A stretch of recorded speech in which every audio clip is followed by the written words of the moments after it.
Willow Creek Springs presents Healthy Living with your host, Joe Grumbine.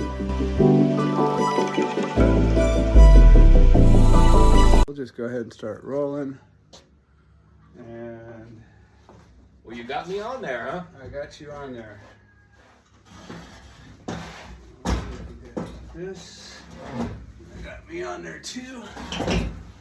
All right, perfect. Sounds like a great deal. Yeah. So, I mean, I think the cool thing we can do is let's rewind ourselves all the way back, because when you rolled in here, first of all, I'm glad you're here. Second of all, I didn't know you were coming, and it was just luck of the draw that I was here when you were here, or that I was here up at the top of the property and you didn't get stuck down up there trying to deal with opening the gate and all that fun stuff. Well, I was trying to find your number in my phone, and like I said, you and I have been friends for more years than I can remember, a lot of years. All of a sudden, I go to call you up, and your phone number's on my phone anymore. Now this is your wife's phone, right? But she don't answer it. No, most of the time. about once out of 5 times she'll answer the telephone, and she's seldom where I am. So that's the other glitch is she doesn't keep track of you much, Joe. No, she operates on her own set of rules and her own timeline, which is all good for me. That's a perfect lady. Good lady. For both of us. What I was asking, Joe, was about the group that you're going to bring in on the 21st. Mm-hmm. And you said that was on a Sunday. Yep. It's going to be Sunday, 8 o'clock in the morning. And we had one of our volunteers who's a mother of a high schooler who's also a volunteer. And they came out here 3 weeks ago or so, or maybe a month. And they put in some volunteer hours so that I could sign off community service hours for the high schooler. And they spent a couple hours out here, helped me out, they planted some microgreens, cleared a patch out, we did a tour, everything was great.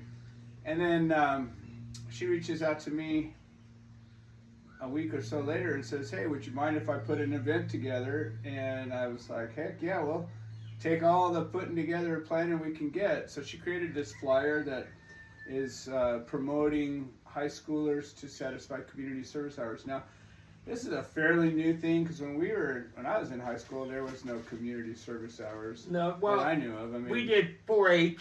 Yeah. There was clubs and things like that, but it was always extracurricular, like the scouts or whatever. Exactly. It was not a requirement for the school, but apparently they have 2 ways that they do community service hours that I know of anyways. Maybe there's more than that, but one is for what they call the RILA, or the leadership training, and it just gives them an experience of volunteering, which is important for leadership. Most leaders realize that service-oriented leadership is the best way to go, and so first you start helping people, and then they might want to hear what you have to say. And the best way I found out the best way to learn something is to teach someone else. Absolutely. And when you're trying to teach someone else, you have to know how to do it yourself. And if you don't know how to do it yourself, then if you have any integrity at all, right, you will go learn all the nuances of it and figure out how to do it the right way. And then you try to teach people to do it the right way. Exactly. And and then if you can get a willing audience, because a lot of times when you're teaching someone, they will know more than you do, and that's a fact that in this world that we all have something to learn. We can all be taught, and if we allow ourselves to be. So I love it. I love it when I hear you talking about bringing people in here, especially knowing the history of the Willow Creek Springs, that you're helping people. You've always helped people, and people don't understand what helping each other means. They don't understand that. I know. And it's a lost art anymore, but we're bringing it back. Joe, when I go to help somebody, and I help a lot of people, you help a lot of people. Sure. But a lot of people look at me, and they look at you with an eye that says, what are you getting out of this? Yeah, exactly. What are you up to? What are you up to? What are you trying to do? They don't get it. This world doesn't have enough people like us anymore. True. And we're a dying breed. So we have to show the rest of the world that it's okay to be like us. Well, there's a secret trick to this whole thing, and that people who do give and volunteer have learned that you get more than you give when you do these things. Absolutely. And you know, if you've ever done something really good for somebody and had witnessed a real change in their situation, and that real, it's not about the gratitude, it's just about the feeling. It's about knowing that it happened. And when somebody comes to you and says, wow, you really made a difference. That's the key right there. All it takes is one. Yeah, you can't describe that, like, you know, whatever drug or experience that people seek, those, you know, brain chemicals, jumping out of airplanes and doing crazy things to feel good. And people will go to great extremes, but you know what makes you feel good? Just make somebody smile, like, you know, help them out, give them something that, like, for example, when Joe came out here a month and a half ago and said, hey, Ronie needed some firewood, and I thought to myself, well, shoot, what a perfect cool thing. Like, she inspired me with this whole firewood project, and I thought to myself, I got stacks of firewood out here. I had stacks of firewood, and no longer. And well, I'll have them again. I have them. They're just up in the trees. and I thought to myself, you know, there's something amazing about a fire, right? I mean, just sitting in front of a fire, a campfire, a stove fire, a fireplace fire, it doesn't matter. It's just something really soothing and relaxing and healing about it. Very therapeutic. And I thought to myself, well, I hadn't thought about that. Like, you could send some of this garden therapy home with somebody and they can enjoy it. And to even know, like, in an unknown way, that I had something to do with that. And whatever joy you guys got from burning that fire, I got to feel good for it. And I didn't even have to be there. I didn't have to really do anything other than make it so. And I thought, wow. And especially, you know, you're a veteran, a Vietnam veteran, and, you know, we've talked about that, I don't know, for how many years now, about what the hell can I do to help you guys when you won't let me? And I thought, well, this is a perfect thing. Like, they don't have to do anything. They don't have to come here. All they have to do is need something that we have, and we have to figure out the mechanics of it, of getting it from here to there, or whatever. But I thought, well, that'd be a great gift, a great offering that this nonprofit can have. And then I walked around with Joe and I was like, holy cow, I got 13 big trees out here.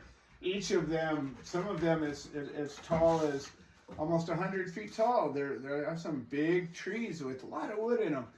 And they're not doing me any good being that tall. I mean, I can use the tree half that size. It's rather scary when they get up that tall, because they, you know, they can do a lot of damage. Well, there's literally tons of wood up in the air there, and you know, especially when it's fresh and wet, that stuff can destroy anything. And so I thought, man, if we could just get some help.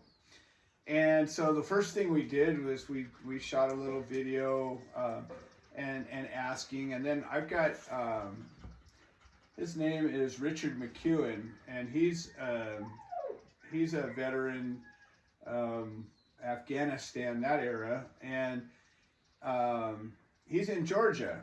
And so he got on the phone and he called, I don't know, I think he said he called 32 arborists that were local in the area and asked them, hey, you know, we got this nonprofit, we got this project, we're looking for people that want to get up there and cut some logs, drop them to the ground, we'll do the rest, and we'll give you a tax write-off, you can keep some of the wood, whatever, we'll figure it out. Out of 32 people, one guy responded and came over, and he didn't understand what it was about. He didn't speak good English, and he thought he was just giving a bid. And he quoted me $1,100 a day for 3 guys to come out, and he says they can drop 2 to 3 trees in a day, and safely, and you know, all the things we need. And he said, or That's mine. or we can pay him $850 per tree, and he'll come out and do 1 tree at a time. And, you know, that price isn't horrible. I have had a guy come out and do the same thing years ago before we had this nonprofit, and it cost me probably $2,500 to get 6-7 trees cut that way. So it was, you know, it's not an unreasonable price. It just is money we don't have. So I want to extend that call, because really it's something that if people understand what's happening with this, like what this means, like I have 50 cords of wood sitting up in these trees or more, lot of wood, and I could literally have a never-ending firewood stack for people that need it, and they have to do is come get it. Well, you know, we were talking about this, and community service is a wonderful thing.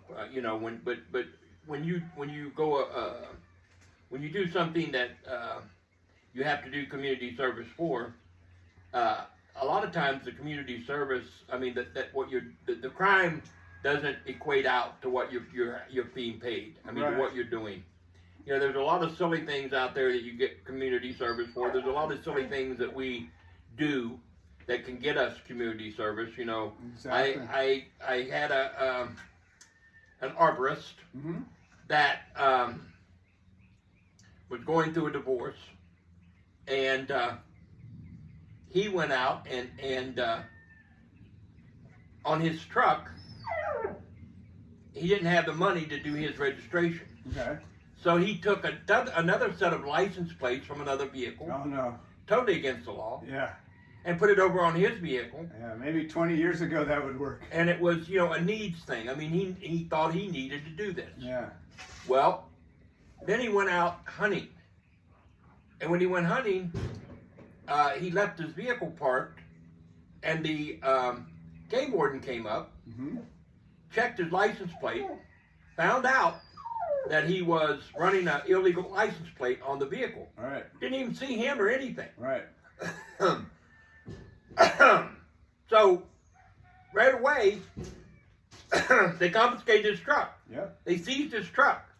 So he lost his truck just because, you know, he was trying to get around a amount of money. He didn't have the money, but, you know, he was trying to work around this. So he got picked up, he got put in jail, and now he's going to have to do community service. Yep. Well, this is a great place for a guy like that to do community service. Yep. The only problem is I lost contact with him. Oh no. Yeah, and he's the one that broke my your shredder. Yeah. broke my shredder, but Right. he's one fantastic tree man. Who knows? Maybe he'll reach out to you. I sometimes just thinking about something causes it to come around. Another thing you were talking about earlier, you were saying when you know, when you and I were talking, you were saying where one person saying something to you can lift you up out of the most deepest doldrums. Oh yeah. And I remember a few years ago, I was at a gymnasium, a health spa. Mm-hmm. And I was walking through, and I glanced over, and I saw this young lady, and I recognized her. She was probably in her mid-20s, early 20s. And I recognized her from when she was 10 years old. And I walked up to her, and I said, I don't know if you remember me, but I would like to say hello to you. How you doing? She said, oh, my God. I remember you. You're the man that saved my daddy's life. Wow. And I'm like, I had never heard or had someone tell me something like that, you know, in my whole life. Right. And I never ever hoped or thought that I would hear that from someone. That's pretty And what extreme. what it was is her father had been messed up with meth, Mm-hmm. and through interacting with myself and some other activists, we got him to leave the meth alone Okay. and use marijuana. All right. And it was one of our very first successes of getting someone that was using a really addictive, dangerous source to use marijuana instead. Right. And he was $137,000 in arrears to the state. Yikes. And he was all kind of stuff like that because of his meth addiction. And we worked with him for just a very little while. He did most of the work himself. Sure, he had to. And he found a good woman. Good. They always have to find a good partner. Yep. And he found a good woman, and she helped him get his life right. Nice. And I thought myself personally that she had done 99.9% of the work rather than me, Mm-hmm. But he ended up paying off or paying back all of the money that he owed the state. He ended up getting his records, what do they call it? Expunged. Mm-hmm. He came up, and he was in his mid-50s at that time. He went down and applied for a Class 4 driver's license to drive semis. Mm-hmm. And he got his license and everything, and the people could not believe how good a man he was, or he had no citations, nothing on his driver's license, because everything had been expunged. Right. So he got a second chance through that, and he ran with it. Yeah, and that's rare. I mean, most people that have those kind of problems don't break free. But you know what? That's the beauty of humanity. Every time you think you're going to give up on humanity, you think about that one time. All that it takes one person, is one. That one, and regardless of what your spiritual beliefs are or your path is, there's something about the redemption of humanity that is always possible. And when you can be a part of that and help somebody, I've lifted up a lot of people. Most of them sunk back into their mess or turned me into some kind of a bad guy or whatever, all the stupid things that happen. But there's a couple of them throughout the way that have... But you yourself know. Righted their own boat and got on sailing. You yourself know, Joe, that the key is not what you're doing when you're in the spotlight. Right. It's what you do when nobody's watching. Yeah. It's what you do. Mostly what it is. It's what you do when the lights are out and when nobody's seeing you do it. You're still doing it. You're still doing the same thing that you were before. And there's a lot of them people out there. There's a lot of those people out there that want to stand up and they want to pound their chest. Look at me. And they want to say, I'm the godfather of pot. Right. We heard that the other day. Oh, yeah. In another conversation at a different time. We heard that, Yeah. And we both know that the efforts that we have put in, and most of the time we try, me especially, to stay in the background. Sure. I was like you. I was a radio personality for 6 years. Uh-huh. I was a talk show host or co-host for 6 years, and that was back before, and when you were knowing back before it was cute. Did you get that? That's mine. I'll get it for you. That's the good thing about this. We can just, it's telemarketer. I'm sure you want that. Yeah.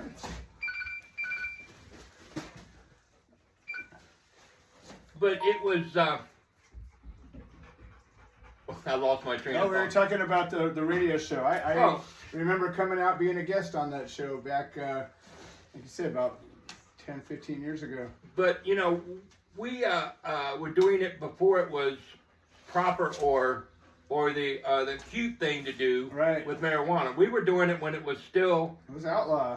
You were an outlaw. You had to be an outlaw. And if you were going out over the airwaves, which we were, 10:50 a.m., was a federally licensed Right. station. I get away with a lot because I just do the podcast, so there isn't any.